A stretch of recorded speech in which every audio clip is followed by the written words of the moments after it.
How do you do? Welcome to the QI Zoo for a show about animals that start with an H. Lined up for feeding time, we have the hawk-eyed Sean Locke. The hare-footed Ross Noble. The heavily petted Ruby Wax. And the hung like a horsefly Alan Davies. Now, let's have a peep at your horns. Sean goes. Ruby goes. Oh. It's a woman's sound. Ross goes. And Alan goes. Oh, bless. So we're better to begin than question one. Let's start with an opportunity for some easy points. 2 points for each animal you can name that has horns. Yes. Okay. Goat, elk, buffalo, ox, Dixon, Prancer, Rudolph. Cats who dress up as devils on Halloween. Oxen, did I say that? Goats, my mother. Unicorn. Unicorn, no.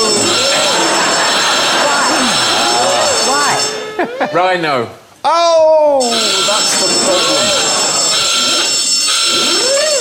Antelope. Cat. Antelope is good. I already said that. What about a Viking dog? There we go. Because it would have the horns.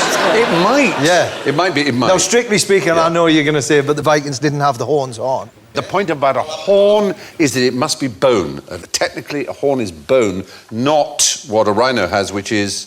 Hair. Hair, exactly. Yeah, but tell that to the rhino. Yeah, exactly. It's still a horn. I think you find it's a horn. There's nothing, I don't know if you've ever seen a wet rhino, but it actually just flops down. And quite often you'll find that, like, on nature programmes, when you zoom in on the sound, you hear them going, oh, I'm having a bad horn day. All the time. They've got split ends. I thought it was like a fingernail. You thought it was a what? Made out of toenail. Well, that's the same thing as hair. So is your nails and your hair keratin. Oh, keratin. I had no idea. If we let it just go, eventually we would have a horn? Humans can have horns, There we funnily go. enough. There was a late 18th century nun, the nun of Pfälzer, who grew a horn.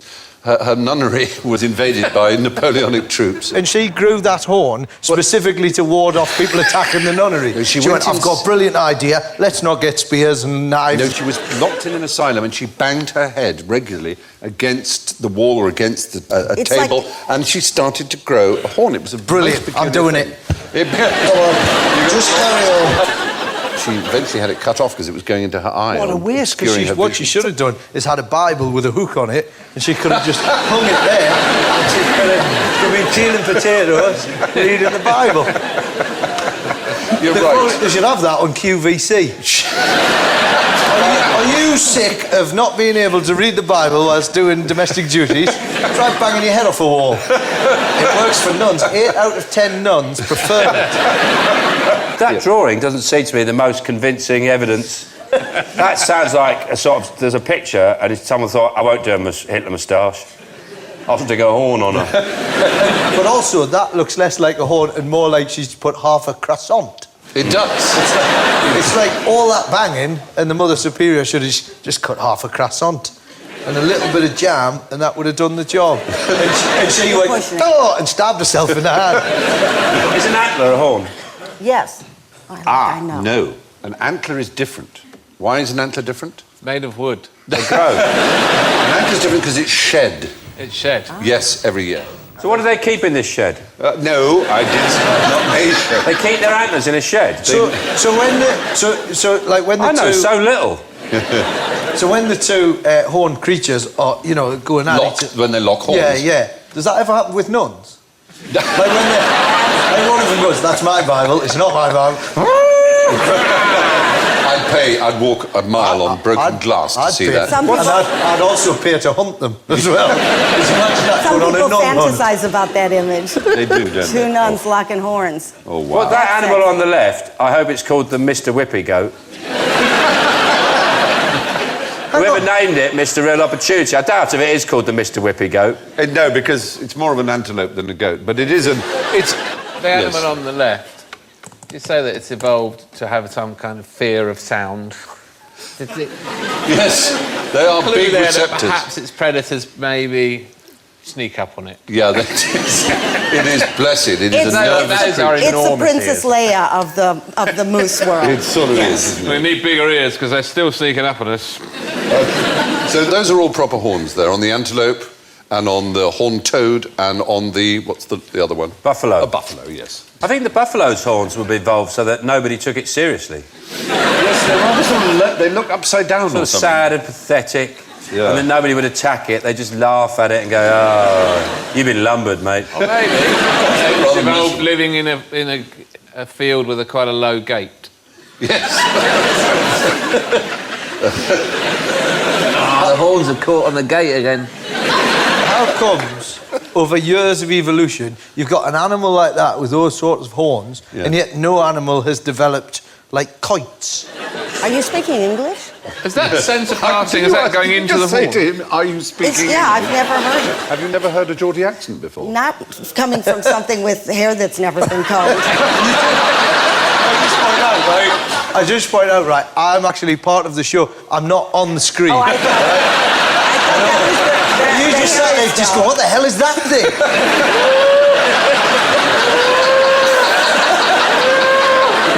I figured you just bend your head constantly. I'll come at you like a nun. I can see where he's a shock to a delicately nurtured That's one of the worst threats I've ever heard. Coming at you like a nun. You go, "Would you like a sweet?" That's such a Lord proposition. bless But I think I've got a new catchphrase now. Excellent. Well done, everybody. Many things that we call horns actually aren't. What would happen if you threw a hippo in the deep end of your local swimming pool? It would sink. Yeah. In the winters, I live in Miami, and they all look like that. But they have lipstick on, so nobody would bat an eye. No, they wouldn't. They walk along the bottom. That's what they do. That's exactly what they do. What hippos Well, it's not is not- swim. No, but it's not the first thing that would happen. The first thing that would happen would you'd get your swimming card revoked. Yes. Would be the first thing. But also, Ross, I think there'd be a huge sense of relief that you'd finally got rid of the hippo. Yeah. You'd got through the turnstiles with it, through the changing rooms, and then you think, "Oh, Christ, at least I've bloody done it. I've got... Oh, dear, the guy's here about this." Probably take the traffic cone off your head. So this one would die because he's got floaties on, and actually they need. That is a mistake. I mean, they can float and they can drop to the bottom, but what they can't do is swim. Is do the backstroke. Which Which is strange. why They that can- ident on BBC One, where they're all swimming around in a circle, Is all wrong. factually incorrect. Exactly, where they're doing a sort of doggy paddle, aren't they? Yeah. Yeah. A lot of EastEnders isn't true either. That really shocked us. How then do they get out of a river? A small boy in pyjamas dives Oh, in yeah, and that's saves true. them. No, they walk along the bottom or bounce and strike. Oh, I know. until They fill their lungs and float to the top. Well, no, I'm actually, just they using just walk logic. to the shallow part. Sometimes they carry a small thing of helium. Yes, And they put it in, that- and they get to the surface and then just keep going. Well, they certainly can't use a ladder. No, You you're said right. that with anger. Like, Yeah. bloody hippos. Like, you've paid a few of them to do some decorating. You came back and they were just sat around smoking. You went, can't even use a bloody ladder. I'm sick of it. The fact is, they just walk up the shallow bit to get out onto land. But that is a good point, though. If a hippo did go into a swimming pool and it didn't have a shallow end, how would it get out? It probably couldn't. It could certainly float, as you rightly said, because when they sleep, they put just a tiny bit of their nostrils up so that they can breathe and float. And so how many hippos a year die due to Sean pushing them into swimming Well, pools? quite a few. It's a growing problem. How many teeth does a hippo have? A full-grown one has 40. And the reason I know that's a fact is I got asked a question by my daughter the other day. "Dad, how many teeth has a hippo got?" And I went, "Let's go over to this little bit of equipment here." Are you sure you didn't go, well, I tell you, but I just pushed my last one into a swimming pool? When they do that, they always have that photo with their massive That's mouths open, and there's two at the top and two That's at the bottom. it. No. They said that a full-grown hippo has 40, minimum of 40. Is that Wikipedia? No. No, it was hippoteeth.com. See, now the hippo Yeah. is not afraid of predators sneaking up on it. No, the smaller ears. Tiny little ears, barely needs them. That's right. What could we hear that would bother us? Yeah. Until it's right there. You can't even... They're very hard to shoot. Why would that be? Underwater. No, it's there. Oh, they've got night vision goggles. Go underground, they Their can fly. skin, their hide is unbelievably thick. Their skin weighs a ton. It's a quarter of their whole body weight is their hide. It's Thick as- unbelievably thick. Most bullets would bounce off it or at least just sort of fall down. I mean, they wouldn't penetrate. Don't start giving him ideas. He's already pushing them into swimming. Now, He's in the water. Has it, looking at those light patches around the eyes, has it been on a sunbed? Well, now, people often think, do they get somehow sunburned because... They do. Well, they get very red. And it looks like sunburn to us, but actually they give off a red oil. People genuinely used to think they bled. It puts they his bled ears through their over his skin. eyes like that. But it's... What would that be doing for them? The red oil. when they're out, it keeps their skin moisturised. Right, well, moving on. Hippos can't swim, but they can float. If you threw one in the deep end, it would most likely allow itself to sink to the bottom before walking to the shallow end. What's the point of having a head like a hammer? Oh, my Lord! Oh, my gracious. You mean like a shark? Yes, like a shark. Like People a shark. spend... I know that when one. they approach it, I imagine, you're talking about hammerhead shark. Yes. I imagine most creatures that approach it don't recognise it as another creature until they get round the side. Whoop, too late. Or it was That's pulling an a instant face, and then God said, if you do that one more time, it's going to stick. Right. They were Their gurning. eyes are on the end, They were aren't they? sharks gurning. They've got eyes on the end, so... Yeah, I mean, Yeah. it's not fully understood, to be honest, but it certainly gives it an extraordinary depth perception to have eyes Well, that it's a far bottom apart. feeder. It goes, I know, on the bottom. is a bottom feeder, I you're like right. to talk about bottom feeders. Do you, Ruby? Somebody's got to do it. Yeah. They're like hoovers of the Well, sea. they eat flatfish and stingrays and things that live on the bottom that often camouflage themselves under sand. So how do they detect things that are camouflaged? If not with their eyes, but Oh, with the fins, they go like that. they have Do things they called... smell everything? No, they have ampoules. A lot of sharks have this. They're called ampoules. And it smells? And they detect things? electrical movement so sensitively that the electrical movement you or I make by operating our muscles, which does involve electrical movement, they could detect that. So you and they could detect it in a shifting fish. And it seems that gives them a really impressive, rather like a sort of long radar, antenna. So you could really mess with their heads if you chucked in a toaster. Yes, it certainly would. Because the trouble with a hammerhead shark is it's very hard for it to do a double take. Yes. It's true. It's a comic nightmare. You know, I've just realised what's missing from your average shark. Yeah. They haven't got any lips. No, they haven't. That's why they look so hideous. It does give them a You nasty could look. just give them a bit of collagen and a bit of puff up and a bit of colour. They'd but look that- quite attractive. They'd come up lovely, wouldn't That'd they? be If you- so much yeah. more sinister. If a shark was coming up to you just before it bit you, went... But what about their teeth, Sean, as you're an expert on animal teeth? How many? Yeah. How many teeth? Do you know about shark teeth? You got a computer? I can check it for you. No, sharks' teeth are really interesting. They have a row of lot of teeth, as you And know.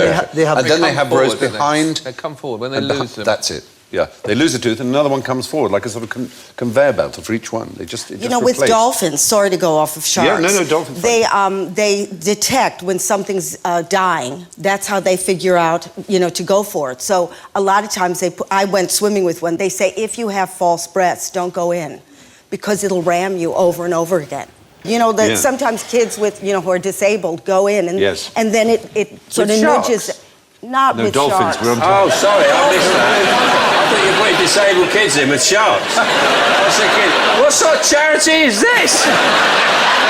I've got to give them some money! No, but the reason for that, it's like everyone thinks it's because they've got this perception and all the rest of it. It's not. It's just because they get in there and they think it's a ball. The next thing you know, it's up on the nose. They're going along like that. Woman's knocker on the top, and then.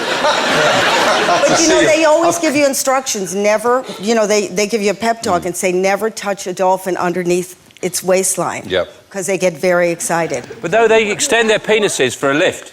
They extend their penises, you hold on to They're it not and they just give you a put lift. their hand That's how down, they they take give you you up. That's it, if they've already got somebody on the top deck. Because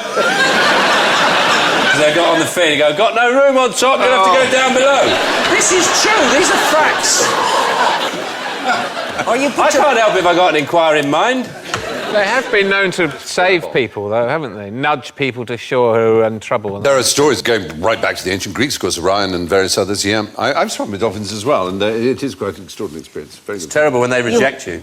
Oh. That's horrible. And then all your family and all your therapists are standing on the beach. It's freezing cold, and there's loads of dolphins just pissing off back to the sea. And then you look round and you go, I suppose we just better carry on with the medication then. No, Sean. If they rejected you, Sean... I mean, at least we tried. Can I have a towel? Sean, if they rejected you, it's because you're strong and whole. They're not interested in fit people. Right. They're drawn towards the weak and the disadvantaged, and you're clearly totally fit. I was talking to a marine biologist who basically said, people, you know, oh, they're these amazing creatures and you can swim with them and stuff. And he said, actually, they're a bunch of sort of fighting ragtag. If you see like proper wild dolphins, they've got lumps out of them and bits missing, and they're fighting. And I just love the idea that it's people are just going, oh, I want this amazing experience. They're so serene and mystical and lyrical. Well, actually, it's just like being chucked in with a bunch of wet skinheads. Yeah. And they bully each other. They bully each other and they attack porpoises. Well, how do they tell each other apart? In the same way that anyone Well, that's a good question. Yeah. How do ants tell when they meet a beetle? It's not an ant. How do they know? And it meets a beetle, all right? Yeah. And then how does it know? Because they can't see, can they? Yeah, because it's either... Ants can't see. Yes, they can. Oh, go back to school, Steve. Maybe I'm going on the wrong website. I think you might have been. It's Jordan's Animal Facts I'm going on. Ask Jordan. That's how I go and get my animal information. How do they learn to do the ballet? You know, the dolphins. You know, when they go up like a mix master. How do they know how to do that? Millions of years of practice, evolution. Can you imagine the sex with that one? That would be exciting. The Kama Sutra of the dolphin world. It's not often I find myself in a group of 4 people thinking I'm the most normal, sane and balanced person. But I'm happy to feel that today. Now, nobody really knows why hammerheads have such odd heads, but it seems that it allows them to detect more food. Why is it hard to hang on to a hagfish? There's a hagfish, yes? It releases mucus The hagfish. to defend itself, It does, which works in real life. If anybody ever comes at me, I just sneeze at them and they're backing off. So But I don't think you could produce the kind of slime that a hagfish you don't could know produce. me. I'm very young and fertile. Would you like to see? Have a look at a hagfish releasing slime and tell me you could produce as much. Here's someone manipulating it. That is producing that. It can turn a bucket of 20 litres of water into slime That's in a minutes. Great party piece. Isn't it? I actually think my baby daughter might be a hagfish.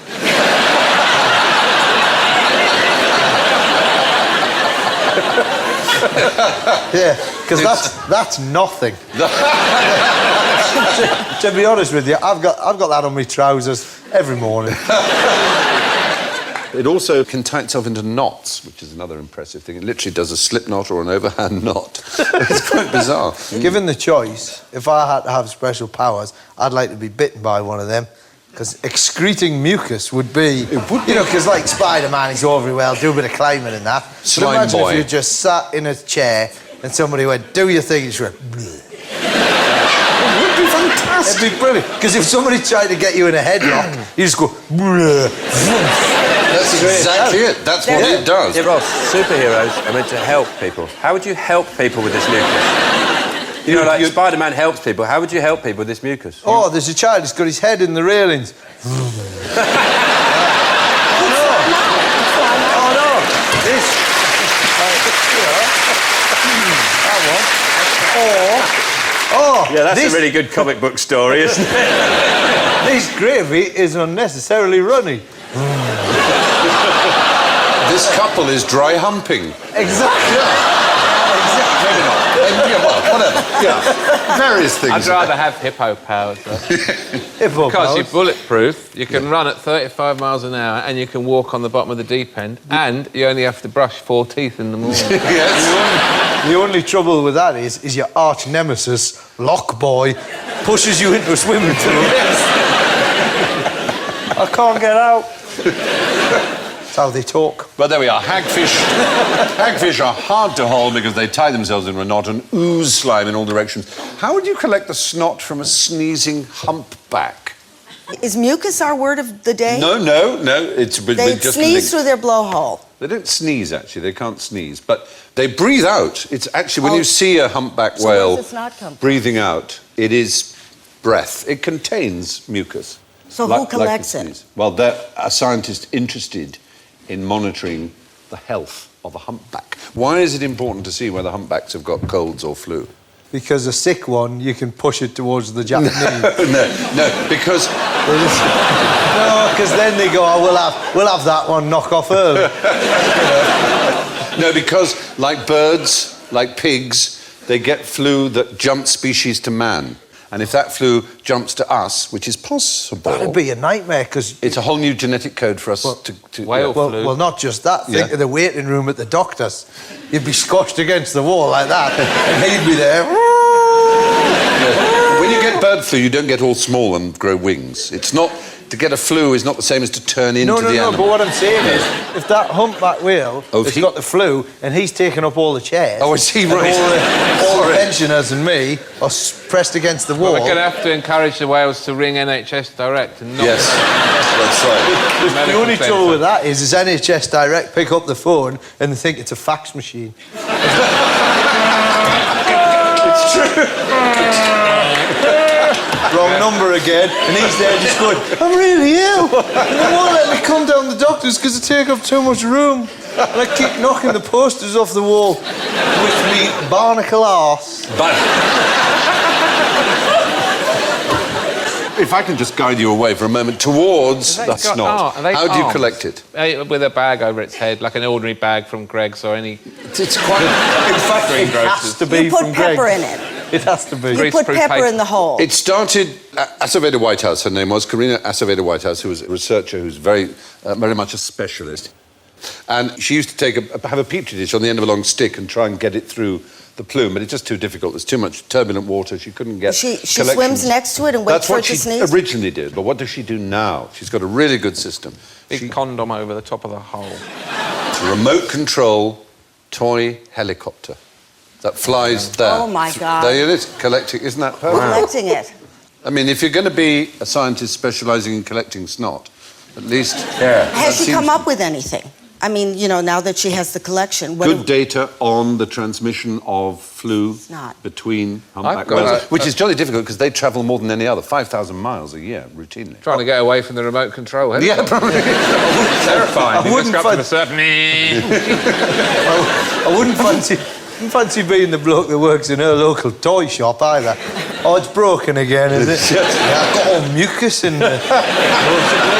My mate, like you said about the carrier bag there, my mate tried to steal a squid from a sea life centre in a carrier bag. And he had it, no, seriously, he had it all planned out. And he got this carrier bag, and he said, oh, I'm going to go for it this week. And saw him, and he said, oh, this is a nightmare. He couldn't find a carrier bag, that, you know, the safety holes in the bottom. Yes, because it He leaks couldn't water. find one that didn't, and then finally, so I'm doing it, you know, I've found a hefty one, you know.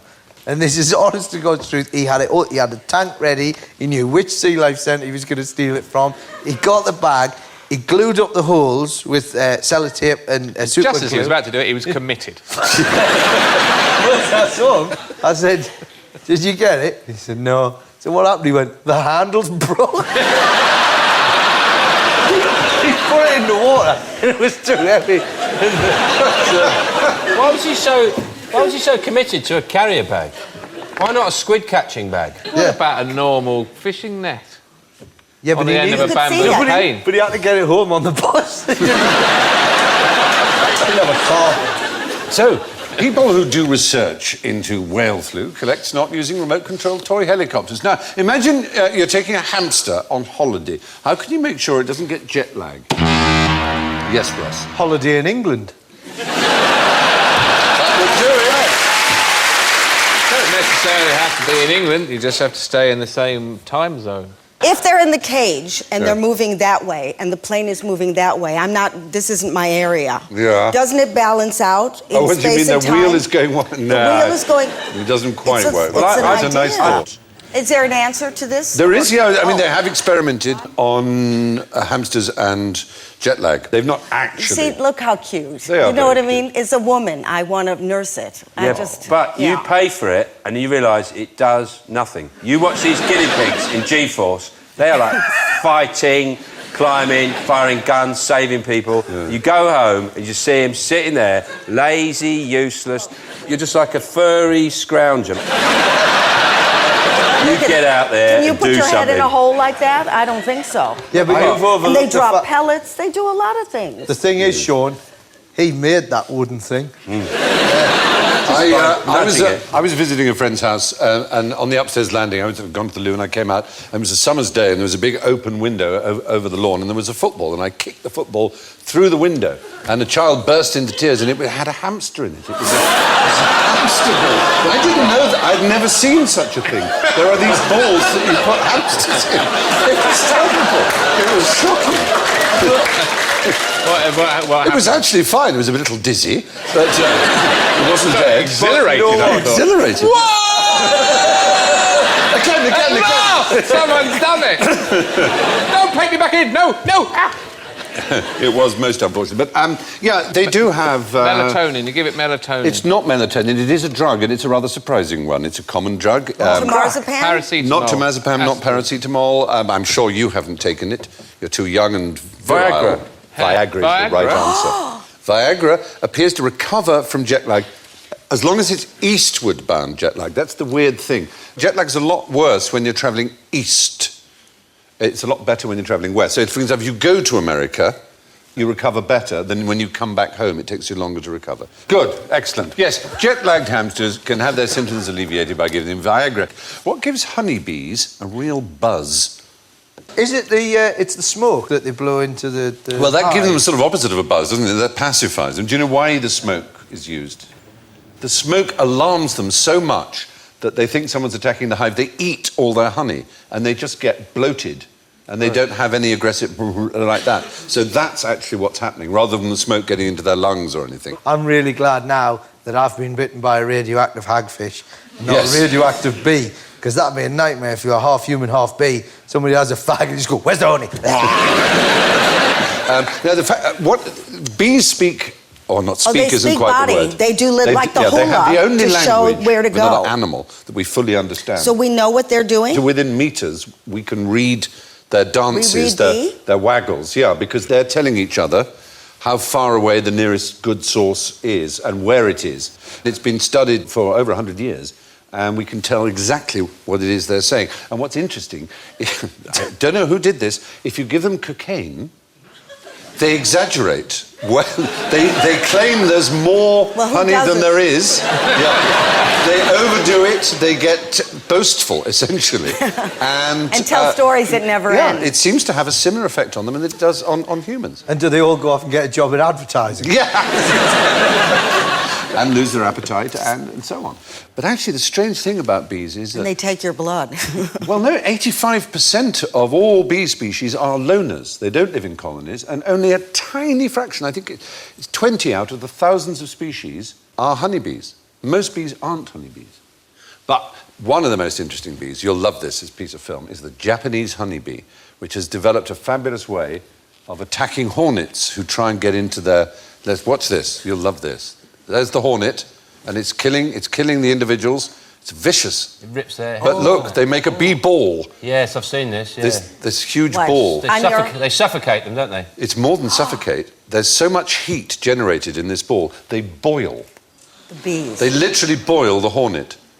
Because the heat, it gets bigger and bigger. You wouldn't want that to happen to you, would it? No. It's frightening. Mucus would be so much better. Oh, yeah.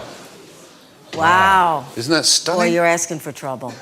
That hornet is an ex-hornet.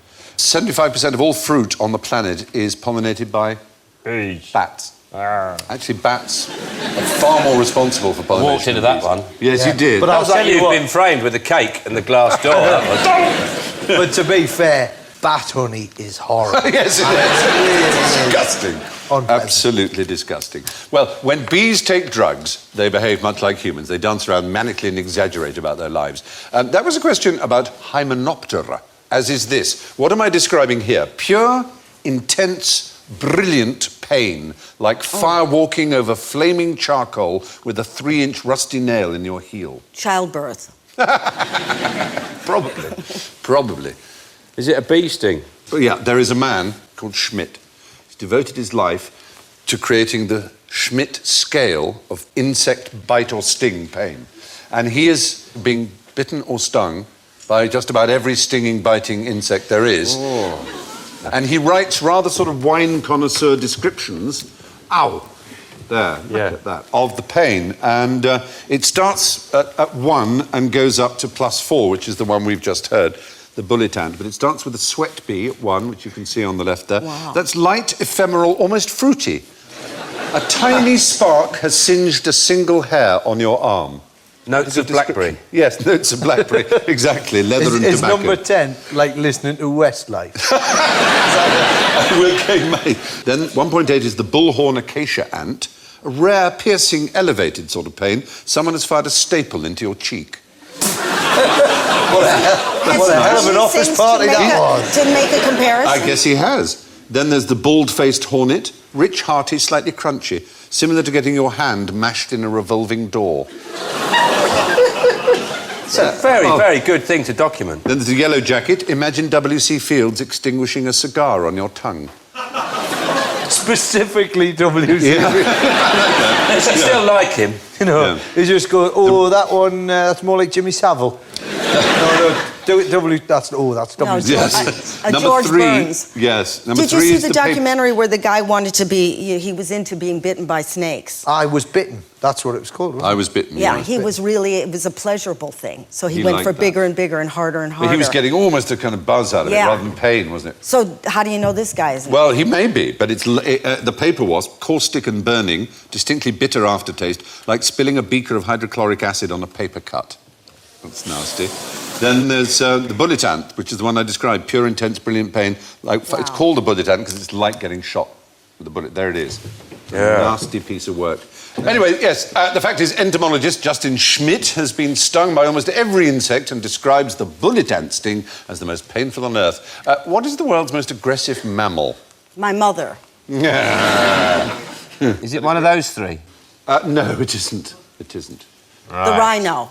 No, the rhino's on the least bit aggressive. Not a mammal either. Oh, don't be so A rhino is a smart mammal, again. yes. Is it? Yes. Yeah. I thought it was a dinosaur. Well, why is it called a rhinoceros then, if it's not a dinosaur? Because it's not. Because it's not. It's called a rhinoceros. That's what dinosaurs are called. It's a rhinoceros, isn't Rhinoceros. it? It's a rhinoceros. Have you been called it a rhinoceros? There's a problem. When I get home! Yeah. Really? Yes. No, that was genuine stupidity. No, that's fine. Straight into the graph That's door. always Stupidity. welcome. Always welcome. I'm Is it sorry gonna about begin that. with an H? Yes, it does. It used to be known as the rattle, but it's now seems to be more commonly known as the something beginning with H. Hyena? Not a hyena, no. Horse. No. This is a really savage animal. Its first word is something we were discussing with bees. Oh, very good. Someone in the audience gets 10 points for honey badger. Honey badger. You know what? On the subject of, I know it's not strictly speaking a badger, but you know what annoys me, right? Is the term to badger somebody. Because badgers don't actually badger. You know, if you had to badger somebody, you wouldn't be like hounding them all the time. You'd move into their garden and you'd just sleep a lot. And be incredibly shy. And just emerge when Bill Oddie stuck a camera in your face. Yes. That's the way you badger somebody, and it's about time it changed. Incredibly fair point. Yes. And actually, the honey badger isn't a true badger either. I did say that. It was, yes, you did. I thought you did. You And know, you I get might be points an for that. idiot, but I'm an accurate idiot. You so are, and it's not a badger, and well done for knowing that. It reminded the first people who saw it because of the colouring of a European badger, but it's not connected. And they are staggeringly aggressive. They attack anything, lions, humans, hyenas, and they have huge claws for their size, so they can do an immense amount of damage. Do you know which part of a mammal, including a man, that they will attack? Well, I Oh, imagine it's the Nethers. Yes, the testicles is the right answer. That's what they go for. They woof like that. And there are stories of them Good idea. attacking It's what I buffalo. do. How do What I they go know? How do they know where the testicles are? Because it'll be on different animals in different areas. It's Well, I an don't know Is there about a you, but testicle when I'm detector? exploring, everybody knows. I explore like this. With chaps on, no pants. And I'll tell you what, though, badger honey is so much worse than bat honey. Yes. But the first account of it, 1947 account of an adult buffalo being castrated by one of these things. Scientific American said in 2009 that pound for pound, the honey badger is the world's most fearsome land mammal because it's so aggressive. It has such big claws compared to its body But size. why aren't they in charge then? Yeah.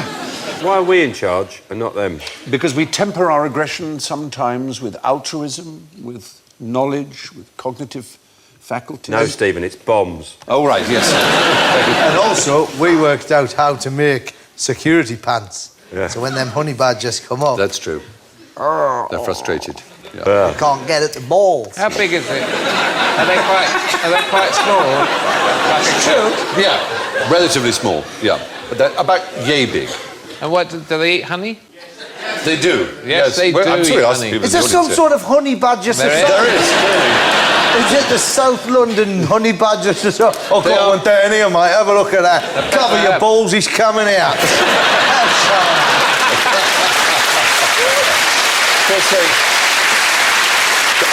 It's certainly part of their diet because they famously use, what do they use to find the honey? Their noses. No, another animal. A bird. A bird called the honey guide. The honey guide is Honey a bird guide. that will... You are so hot now for It's me. learnt to cooperate with the badger. The bird can see where the right. hive is So and then the hovers badger over it, opens it up. makes the noise, the badger goes in and opens it up, the bird gets its reward by sharing the honey and the badger won't attack it. But they'll also do that for humans, honey guides. They will lead humans to hives so that you can get honey. That's a fact, you're right there. Yep. These guys? Yeah. I'll tell you a little secret. I've actually got Jordan on a little thing, and she's just telling me this stuff straight into my ear. Ah, well, that's why you're doing so well. So why don't the police use them for riot situations? How brilliant would that be? Because, you know... oh, hello. It is pretty savage, isn't it? Because the police dog, you know, a lot of the time, they've got the police dog, he's there. And everyone's going, oh, it's a dog, I might outrun it. But if you just tell them, got a honey badger, get them balls ready. Spread if them. You may be Spread right. them. If you castrate every peace demonstrator, that's probably not a way forward. Yeah. No, the police dogs are trained to bark if they hear someone say bastards. So you can set What a about police dog off. blackguard? Villain? Villain, yeah. You can have a bit of fun. You can have a bit of fun. You can at, trigger them off. Like if you go to like a country show and they're doing the demonstration. Yeah. Bastard! Moving on. They're very good, though. As the honey badger constituency in our audience knew, the most aggressive mammal is probably the honey badger. When attacking humans, they supposedly go for the testicles, which brings us face to face with the vicious predator of general ignorance. Fingers on buzzers, please. I have some points available for you. If all you have to do is to identify every animal in front of you. Yeah. Hedgehog, mouse, and... We've not done well to start with. Is that not a hedgehog? Is one of them a bilby? There are no bilbies there, and there's no mouse there. Is that there a shrew? A buffalo? A shrew? Shrew? Is that a No, dwarf? there is no shrew. Let's have a look again. Look again. Let's see them again. A mole? Is that a baby mole? They're all different species of one kind of animal. Dog. No. Not a dog. Not a dog. Think of a place where species have New Zealand. evolved, like New Zealand, separately. You know, Galapagos. Not Galapagos. Madagascar. But it is an island, it's Madagascar. In Madagascar, a few mammals, millions and millions of years ago, were hived off from Africa, from Gondwana land, and they evolved separately. And they filled niches similar to those in Europe. And this particular animal is known as a tenrec, and it is various species of it. They fill the same niches as hedgehogs do. They are not in any way connected or related to hedgehogs. They have just solved the problems of existence in the same way. And there are plants that have done the same. There are things that you would swear blind are a cactus, but are not in any way a cactus. A bulgus. Yes, exactly, the kind of art. So, The tenrec is a Madagascan mammal that has evolved over millions of years to create species that look exactly like mice, shrews, and even hedgehogs. Now, what are these animals fighting about?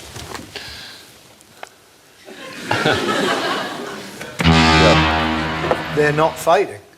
They're just Sparring. trying to get some... They're trying to do a high five, but they just can't get it together. They do it in springtime. Yeah. And they go getting a bit frisky. It's two males fighting over a girlie. No. How bad can it get? It doesn't matter. Go now. for it now. Yeah, Go for it dolphins now. and Jordan. A hare's got no What do I chance of know? having sex with a girl. They've got to have sex with another hare, surely. A girl hair. I think. I mean, they're deluded. Girl is way out of their league. They're not even going to get a kiss. They might get a kiss off a girl. It's not two males fighting. It is a female fighting off a male who is too frisky, saying she's basically saying she's not up for it. That's. It's basically we're watching a rape. Well, you're watching a female stopping a rape. That's just... Yeah. I mean, you have a go at me, but that's sick. Just sneeze at him. Just give him the mucus. Get some pepper spray. Yeah, maybe that would happen. When two hares box, it's more than likely that a female is boxing away an overexcited male that she doesn't want to mate with. And finally, what is rhino horn used for in traditional Chinese medicine? What do you want us to say? You've finally got wise, yes. Yeah. Yes, I will let you off the hook. It has never been used as an aphrodisiac. It is a fallacy. It's used supposedly to keep fevers at bay. Of course, it makes no more sense in keeping fevers at bay than it does as an aphrodisiac, because it is, as we discussed earlier, simply hair. Is that the nun again? Chinese They might as well medicine. bite their nails. Chinese medicine is bollocks. Yes. That's Jordan. Yeah.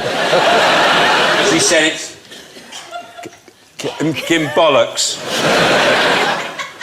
Out of old chicks. She says, if Chinese medicine's so good, why do they build hospitals? God bless her. No, I can't say that, Jordan. Oh, dear. Yeah, the fact is, it isn't true. Rhino horn is not used as an aphrodisiac in traditional Chinese medicine. It's most often taken for a fever, which brings us all the way back to our horns and indeed to the end of the show. So let's have a look at the scores. Well, my goodness gracious me, the dominant male this evening on 7 points is Ross Noble. Wow.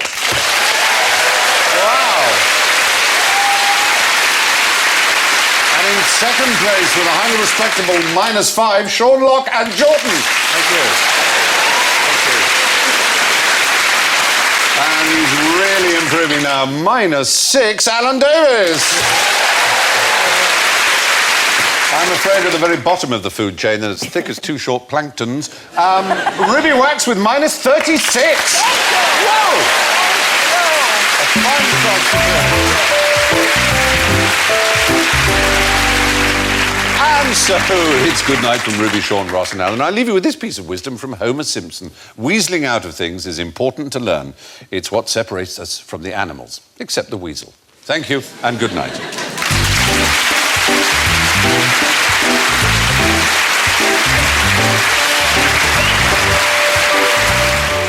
And QI is back next Friday at 8:30 over on BBC One. Rob Brydon's got his hands full next on BBC Two. He's joined by Ronnie Corbett and Paloma Faith.